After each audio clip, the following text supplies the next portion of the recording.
नांदेड शहरातील इस्लामपूर परिसर आणि MGR फंक्शन हॉलच्या पाठीमागचा हा परिसर आहे आणि या परिसरात एक खड्डा आहे आणि या खड्ड्यात मोठ्या प्रमाणात पाणी साचलं आणि याच परिसरामध्ये मुलं खेळत असताना पाण्यात पडली, एक पडला आणि त्याच्यानंतर दुसरी त्याच्यासोबत पडल्याची माहिती आहे। या चारही मुलांना पाण्याच्या बाहेर काढण्यात आले आणि त्यांचा मृत्यू झाल्याची धक्कादायक घटना जी आहे ते समोर आली आहे। आपण बघू शकता की अग्निशमन दलाच्या वतीनं या खड्ड्यातलं सगळं पाणी बाहेर काढण्याचा प्रयत्न केला जातोय।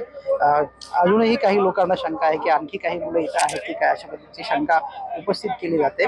त्यामुळे हे सगळं पाणी हटवलं जाते आणि मोठ्या प्रमाणात इथं गर्दी सुद्धा झालेली आहे। आपल्यासोबत ज्यांनी हा सगळं बचाव कार्य करण्याचा प्रयत्न केला ते सदग्रस्त आहेत। दादा, काय नाव तुमचं आणि काय घटना आहे? शेख हसीम।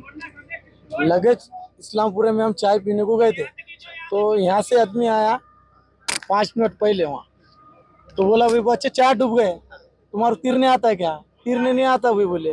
तो लगेज जो रस्सी से पकड़ के उनको 2 जनों को फोन लगाया, उन्होंने मशक्कत करे मेहनत करके 2 बच्चों को उन्होंने काढ़े, मैं एक बच्चे को काढ़ा और एक बच्चा सेंटर में था, उसको भी काट के गाड़ी पे भेजे मोटरसाइकिल पे। कैसे यहाँ पे वो खुश होती उनको?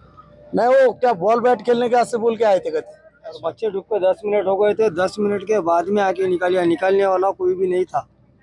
बच्चे डूब के 10 मिनट हो गए थे, अगर जब निकालते थे तो बच्चे बच जाते थे।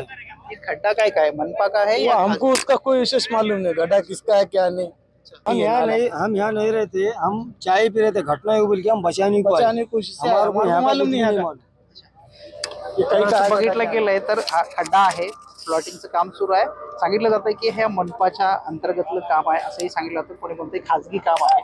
नेमकं कोणाच्या हाताची जागा हे पाहिलं गेलं कळत नसलं तरी एक दुर्दैवी घटना मात्र इथं घडलेली आहे। या मुलांना विष्णुपुरी येथील शासकीय रुग्णालयामध्ये दाखल करण्यात आलं होतं आणि या चारही मुलाचा करुण अंत झाल्याची धक्कादायक बातमी समोर आली। व्हिडिओ जर्नलिस्ट गणेशसह गजानन देशमुख, TV9 मराठी, नांदेड।